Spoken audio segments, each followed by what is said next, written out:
Avventure in Valtellina. Vai, vai, be, vai, be, vai, be, be, be, be, be. Vai. Io proporrei di fare dei tour con voi. Potreste portare gli zaini dei turisti, vero? Ti lascio andare, va. Ciao.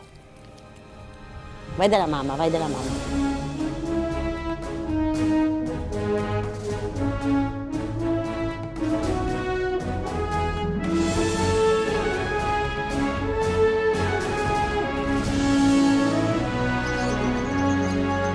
Questa è la classica gerla, non so come si chiami qua.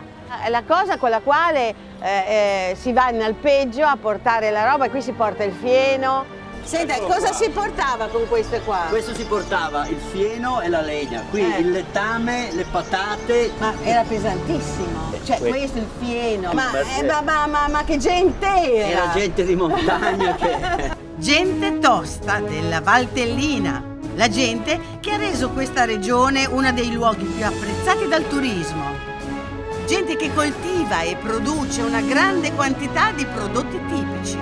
E io sono in Valtellina proprio per scoprirli.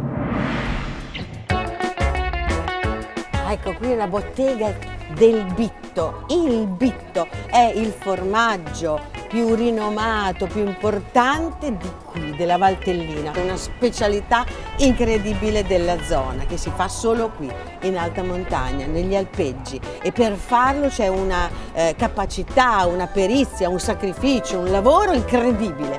Andiamo dentro.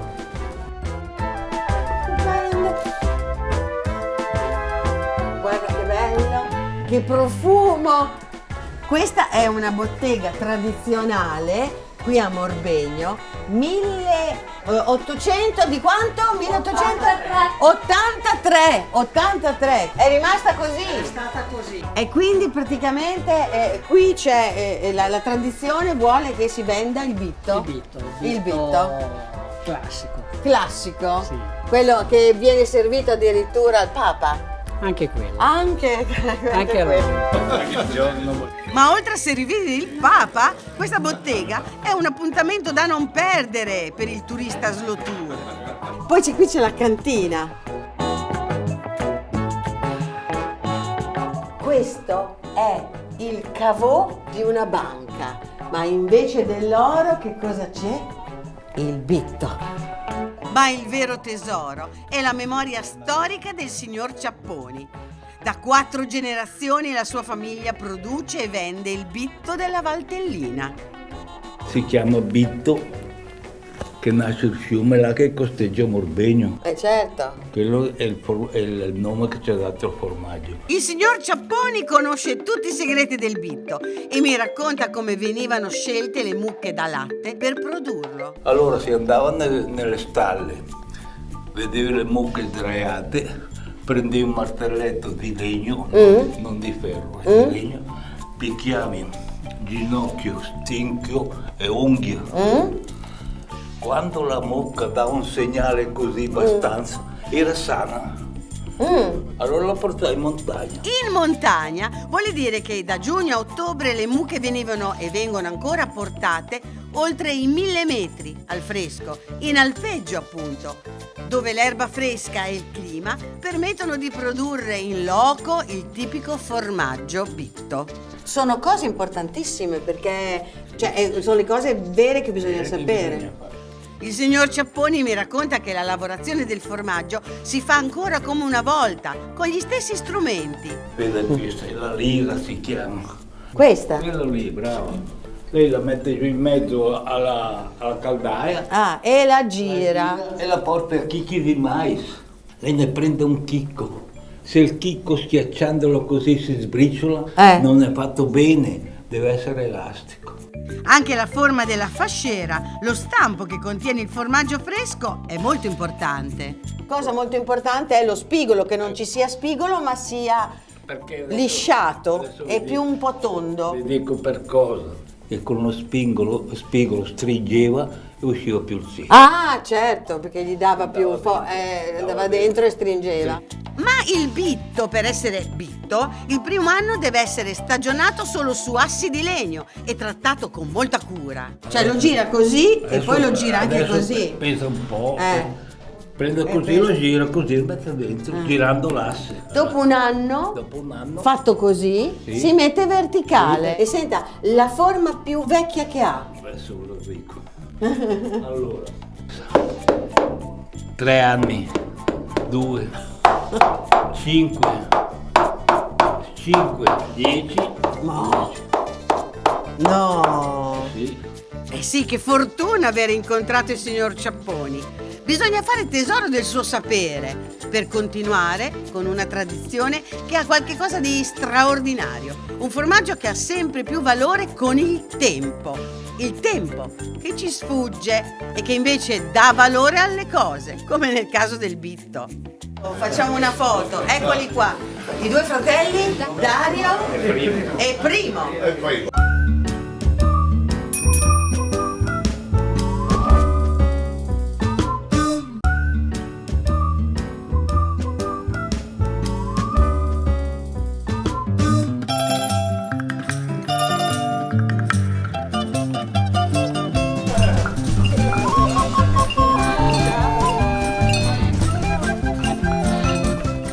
Arrivata a Gerola Alta, che si sviluppa sulle sponde del fiume Bitto, che dà il nome al famoso formaggio. Buongiorno, buongiorno. La parola viene da una parola celtica che è bitu, vero? Sì. Ecco perché. Zona di produzione. Lo possiamo chiamare formaggio o lo dobbiamo chiamare... Re del formaggio. Eccellenza. Anche Sua Maestà. Sua Maestà il Bitto. E allora, via Bitto, albergo Bitto, cosa c'è ancora? Tutto Bitto e museo del Bitto. Ma anche il comitato d'accoglienza è a tutti gli effetti un museo vivente della vita di montagna. Allora, Graziano è una rappresentazione totale, diciamo, di quello che poteva essere il Montanaro, è lo zoccolo che poi d'inverno con i chiodi, poi naturalmente va bene tutte le cose, qui il sale Per gli animali. per gli animali. Questo è fatto con pietra ollare, questo per tenere? Il telefono per chiamare la gente quando è pronta da mangiare. Ah, è questo. La fasciera, che è quella che serve per contenere il bitto e dà la caratteristica forma. 35 kg di bitto ci stava. Enorme. Enorme era. Questo e questo che cos'è? Lo sgabello per mungere, scagno. Ah, come si chiama? Scagno. Portabile. Questo era l'attrezzatura che serviva per andare in montagna, per andare sui prati, per andare in alpeggio, per fare il bitto. Bene, andiamo a vedere il museo, perché qui c'è il museo del bitto. Eccolo! Oh, ma è bellissimo! Ma dai, è un'opera d'arte! Con tutte le forme! A parte che le forme sembrano, sai che cosa? Dei tamburi sciamanici. Oh, questa non l'avevo sentita. Questa non l'avevi mai sentita, eh? Penso che suonino anche a questo punto. Questa Ah, no. è musica. Quello del bitto storico non è solo un museo, ma un magazzino di stagionatura per invecchiare e conservare per oltre 10 anni questo formaggio. Qui sono state utilizzate nuove tecnologie e sistemi di refrigerazione naturali. Ecco, questa è una saracinesca che è la più umida, a 2 metri sotto abbiamo fatto una serie di canalizzazione di tubi. Ma dai! Con un tubo centrale che finisce al torrente, Ma al dai! bitto. Quindi viene dal fiume, quest'aria viene dal fiume dal fiume. e la potete regolare addirittura. Tradizione e innovazione. Ma se c'è qualcosa che non cambia mai è la forma del bitto. Allora ho capito adesso il perché ci sono alcune forme che sono appese. Era solo per un motivo. Una volta non c'erano le strade, per cui veniva portata ad orso di cavallo o di mulo. È stato fatto questo scalzo concavo per favorire il trasporto. Fantastico. E per favorire la diffusione del bitto storico e del suo culto, il museo realizza addirittura nuove forme di marketing. Praticamente con inchiostro di mirtillo specifichiamo bitto storico, presidio, e mettiamo la dedica che vuole essere fatta a qualcuno. E addirittura uno può fare anche un disegno. Sestino, nome strano, celtico sarà sicuramente. Tu per noi sei sempre il primo con il funghetto, quindi bellissimo. Ma vedete anche Nippon, Nippon! dalla Nuova Zelanda, ne abbiamo dalla Germania, i giapponesi. Mi hanno detto, perché lei continua a chiamare i suoi alpeggiatori contadini? Uno che fa uno dei più grandi prodotti al mondo e noi lo chiamiamo un maestro. È classico. Per i maestri casari del Bitto storico, il museo diventa una vetrina dove esporre e vendere il loro prodotto tipico. Certo, Colli Enrico, che ha avuto la foto, è qui, che ha fatto tutte queste forme. Eccolo qua, il maestro casaro. Enrico, come tutti i maestri casari che producono il Bitto storico, va in alpeggio da giugno fino a ottobre. Ma in alta quota non vengono portate solo le mucche. E anche le capre. Capra orobica, che è questa qui che vedete. Che bella! È la razza orobica, una capra stranissima. È celtica anche questa. E questo è il calegge d'alpeggio, altra parola che ho imparato. Il calegge è la struttura in sassi che serviva appunto a creare un ambiente abbastanza chiuso per poter fare il lavoro del bitto e quindi trasformare il latte delle mucche che venivano portate in alpeggio in questo meraviglioso formaggio. I calèche sono da secoli l'officina itinerante di questi artigiani dell'alta montagna. È una transumanza verticale degli animali. Una transumanza verticale è bello. I tempi sono dettati proprio dall'erba del pascolo. Ogni postazione di casificazione si sta 4-5 giorni con la mandria attorno per non sprecare il latte. Già, perché il bitto si fa con il latte fresco appena munto, ma in un punto dell'alpeggio si sta solo per un breve tempo, poi si cambia. Sai, oltre che una transumanza verticale, mi piace moltissimo la parola, oltre che un aspetto ecologico grande, perché è proprio una conservazione del pascolo. La gestione del territorio in questa maniera di fare mangiare agli animali il giusto senza eccedere nel calpestamento del pascolo, ma neanche lasciando indietro dell'erba che poi imboschirebbe e diventerebbe un arbusto. Giuseppe mi dice che in alpeggio si lavora dalle 4 di mattina fino alle 11 di sera e tutto questo per 5-6 mesi. Si diventa eremiti, ci vuole passione, forse questa è quasi una scelta di vita. È bello o no quando poi torni giù? Dimmi com'è la sensazione. Beh, sinceramente a me piace che stare da solo in pochi in queste zone, quando torno giù ho delle difficoltà un po' a rientrare in società, ci vuole qualche giorno, esatto. Devo vedere una persona per volta, non tutte assieme. Ti fa troppa confusione. Esatto. Beh, fare il bitto potrebbe essere uno stile di vita a contatto con la natura che molti giovani sembrano avere riscoperto.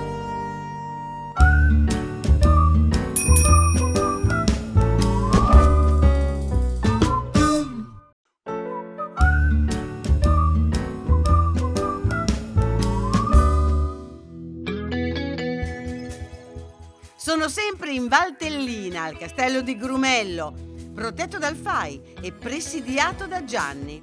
Sono con Siro, al centro delle rovine del castello.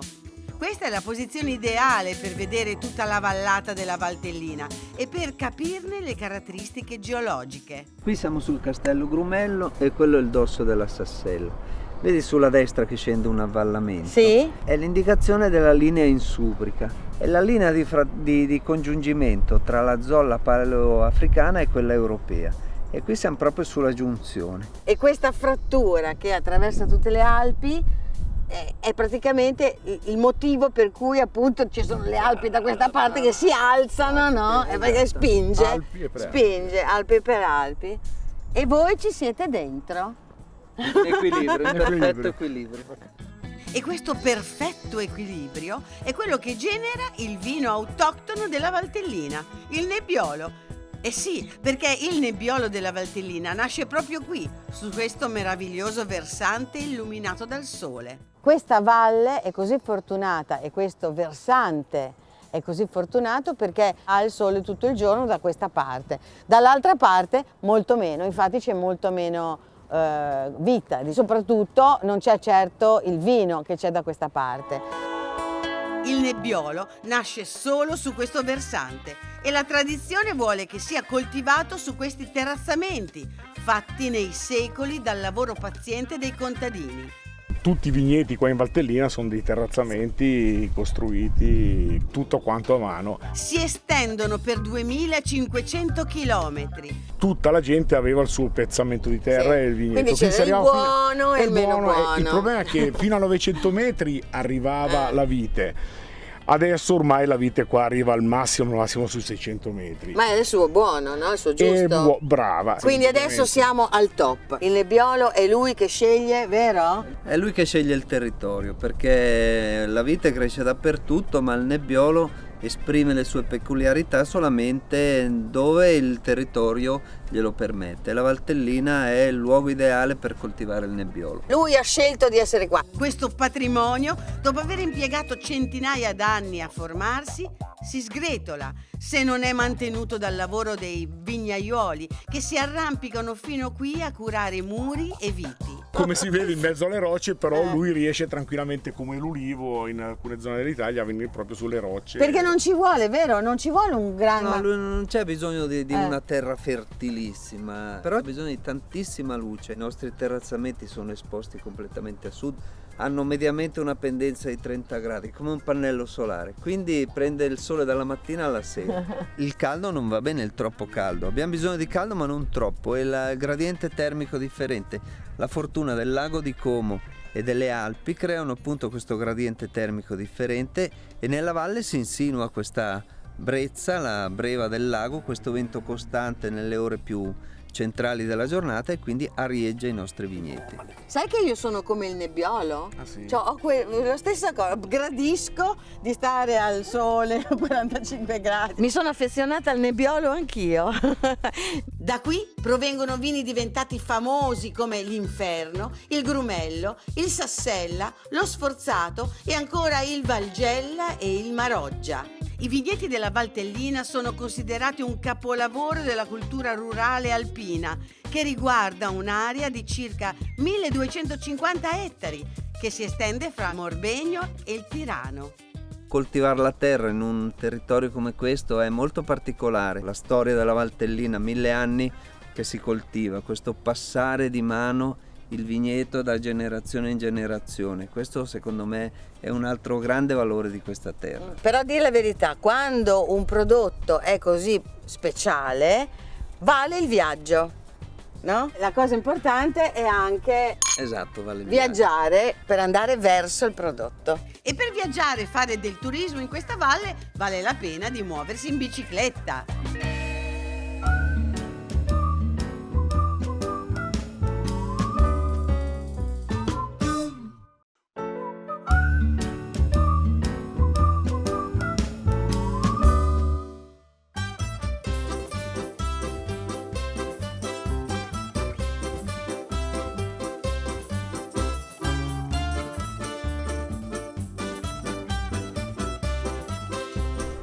Ah, i meli in fiore, che delizia.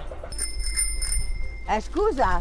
Buongiorno. Ciao, dove sono le api qua? Sono appena qui avanti. 100 metri abbiamo fatto posizionare una postazione di api che utilizziamo per l'impollinazione. Cioè, abbiamo fatto chi?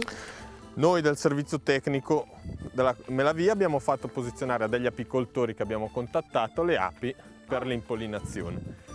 Eh sì, perché le api sono importantissime.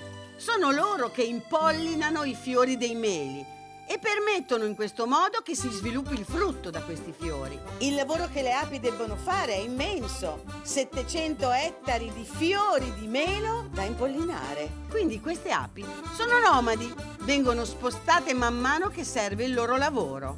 Quando sono iniziate le coltivazioni di mele? Le coltivazioni di mele qui in Alta Valle sono iniziate negli anni 80 e da lì poi è andata ampliandosi. Ma non saranno troppi?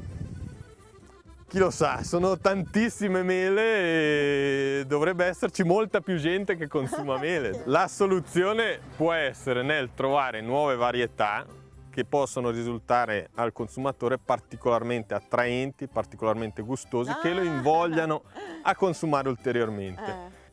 Viva la mela! Siamo a Melavì, la cooperativa di frutta più grande della Valtellina.